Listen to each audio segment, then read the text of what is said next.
Bonjour à tous et bienvenue pour cette nouvelle pastille de VéloClub.net. Aujourd'hui, on va s'interroger sur l'équipe Total Energy. On a déjà évoqué le sujet de la formation vendéenne. Certains vont trouver que j'en fais, je ne vais pas dire que j'en fais un petit peu trop sur le sujet.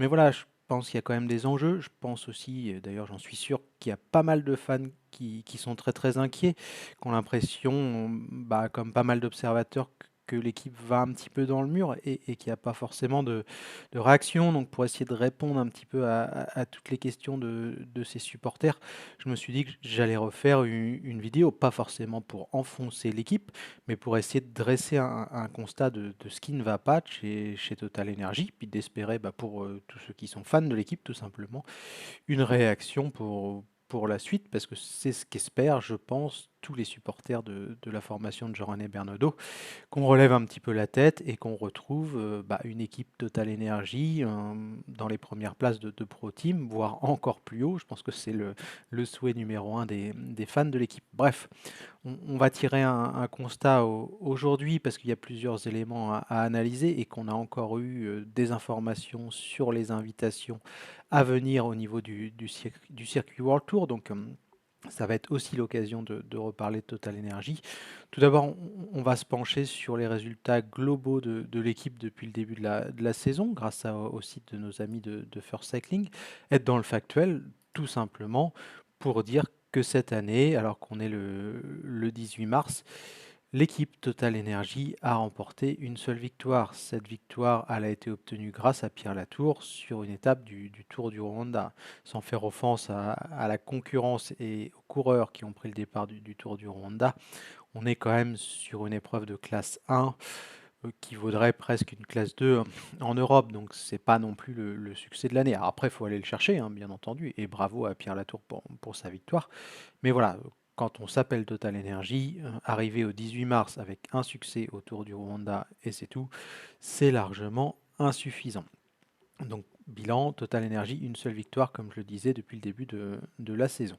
Au classement UCI, les choses sont aussi un petit peu compliquées, donc on va aller chercher ce classement UCI. Il y aura une autre mise à jour, bien entendu, comme toutes les semaines, qui va être effectuée ce mardi, donc demain.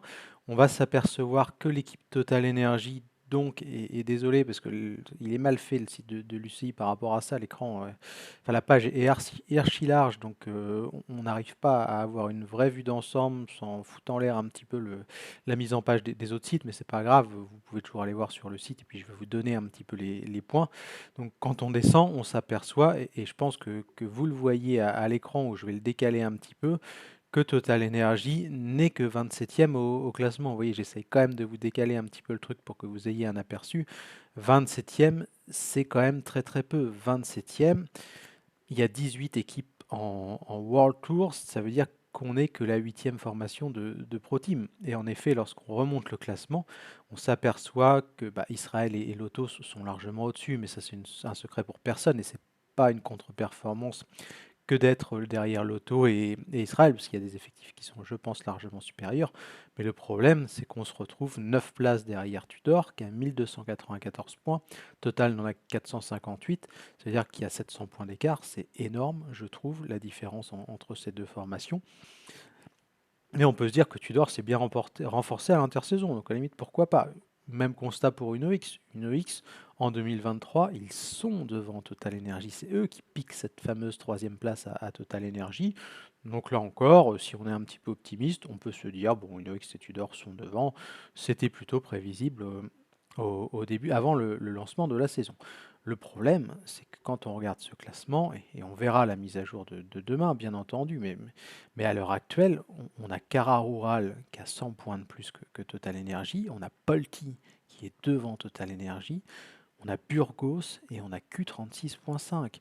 C'est-à-dire que lorsque je fais un petit peu le bilan, lorsque je dresse le bilan au niveau du classement UCI, Total Energy, elle a 4 formations qui sont devant elle en Pro Team. On pouvait plus ou moins s'y attendre suivant le degré d'optimisme qu'on avait en début de saison. Mais on a Cararual 5e, Polti 6e, Burgos 7e, Q36.5 8e. C'est-à-dire que Total Energy est la 9e formation de ProTeam. C'est-à-dire qu'on n'est même pas dans la première moitié de ce classement. On se retrouve juste devant Bardiani, juste devant Kern Pharma. Enfin, jamais de la vie, Total ne doit lutter avec ces formations. Je le rappelle, ces formations, elles ont un budget compris entre 2 et 4 millions d'euros pour certaines d'entre elles.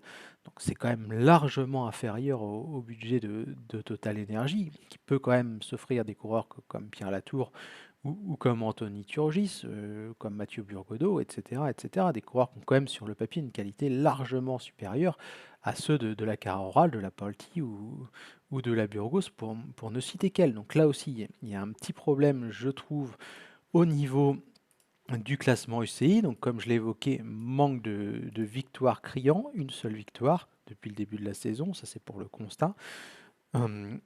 Un classement UCI où on est très loin et surtout derrière des concurrentes qui ont largement moins de budget que vous, donc ça aussi c'est assez problématique. Et tout ça, et c'était un petit peu l'objet de cette petite pastille, ça nous mène à une absence d'invitation sur les meilleures épreuves du calendrier. Aujourd'hui, comment dirais-je, il y a 2 organisateurs qui ont publié la liste des équipes invitées pour participer à leur course. C'est le Tour de Romandie et le Tour de Suisse. Le Tour de Romandie a choisi d'inviter Q36.5 et Tudor. L'Autodestiny automatiquement qualifié. Sélection suisse, jusque-là tout va bien. Mais le Tour de Romandie choisit de privilégier la team Coratec à Total Energy. Et c'est pour dire à quel point Total Energy n'est plus incontournable. Alors, Total Energy est meilleur que Coratec, c'est pas le problème. Mais ce que je veux expliquer par là, c'est que Total Energy n'est plus indispensable. Donc on peut se permettre de se dire on préfère prendre Coratec. Pour le Tour de Suisse, on a aussi la publication des équipes invitées. Là encore, on retrouve Tudor, ce qui est logique. On retrouve l'Autodestiny, on retrouve Q36.5. Pas de UnoX, donc on peut se dire que logiquement Total va en bénéficier, surtout qu'on le sait depuis quelques semaines déjà. Total ne va pas au Dauphiné, donc c'est vrai que j'ai vu passer ça sur les messages des fans sur les réseaux sociaux. Et moi aussi, je pensais que logiquement, si Total n'allait pas au Critérium du Dauphiné, c'est parce qu'on avait plus ou moins l'assurance d'aller participer derrière au Tour de Suisse. Mais on s'aperçoit que c'est pas du tout le cas. Donc l'Autodestiny Israël Premier Tech automatiquement qualifié. On retrouve Tudor et Q36.5. D'ailleurs, Q36.5 fera le Tour de Suisse et le Dauphiné. Et là, on peut quand même se poser deux, trois questions. Parce que clairement, Q36.5, c'est une belle équipe. Mais en termes de turnover, on aurait peut-être pu laisser de côté le Dauphiné ou le Tour de Suisse et donner la chance à une autre équipe, Total Energy. Et je comprends les fans qui se disent que voilà, même si Q36.5 a un effectif intéressant sur le papier, bon, Tour de Suisse et Dauphiné, c'est quand même un petit peu pousser le bouchon un peu loin, je trouve. Et je suis d'accord avec eux. Après, ça aurait pu bénéficier à Total ou à une autre structure. Mais voilà, on peut se dire qu'il y a un équilibre qui est un petit peu rompu. Bref, du coup, Total Energy se retrouve en dehors du Tour de Suisse et du Critérium du Dauphiné. Et pour finir un petit peu cette pastille, ça va poser, je pense, un énorme problème de préparation en vue du Tour de France. Parce qu'on le sait, le Dauphiné et le Tour de Suisse, c'est quand même l'une ou l'autre de ces courses, la préparation idéale en vue de la grande boucle. On sait aussi que la route d'Occitanie est annulée, elle n'aura pas lieu cette année à cause du passage de la flamme olympique qui mobilise beaucoup les forces de l'ordre et aussi de ces Jeux olympiques qui fait qu'ils ont besoin de prendre des congés, les policiers, avant les JO, et c'est bien logique. Donc du coup la route Occitanie saute, c'est-à-dire que du coup il y a très très peu d'épreuves de préparation. Alors, on regardait avec les copains sur le Discord, il va rester le Tour de Belgique, le ZLDM Tour et le Tour de Slovénie.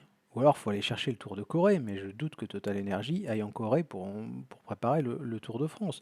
Le ZLM Tour, c'est une épreuve qui est toute plate, donc je vois pas comment ça peut faire figure de préparation idéale. Le Tour de Belgique, c'est une course très bien, très sympathique, mais qui présente pas non plus des profils similaires au Tour de France. Ça veut dire qu'en gros, il faut absolument espérer d'être au départ du Tour de Slovénie. Et l'autre question qui se pose, c'est est-ce que Total Energy va aller postuler pour le Tour de Slovénie? Parce que sinon, ça paraît quand même très très léger. On sait aussi qu'au Tour de France, il y a 8 coureurs par équipe. On ne pourra pas aligner 8 coureurs en Slovénie.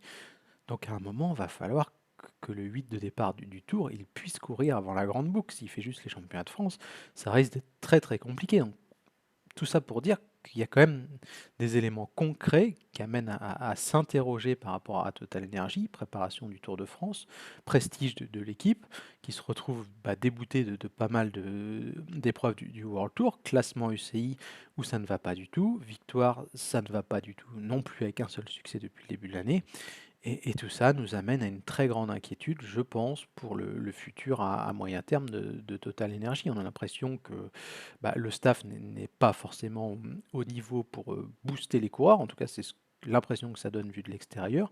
L'impression, quand on lit les interviews, on n'a pas forcément une très grosse réaction par rapport aux problèmes qui se posent à l'heure actuelle. Et tout ça n'est pas sans poser problème. Nombreux sont les fans à espérer Thomas Vauclair. Je les rejoins largement sur ce sujet-là.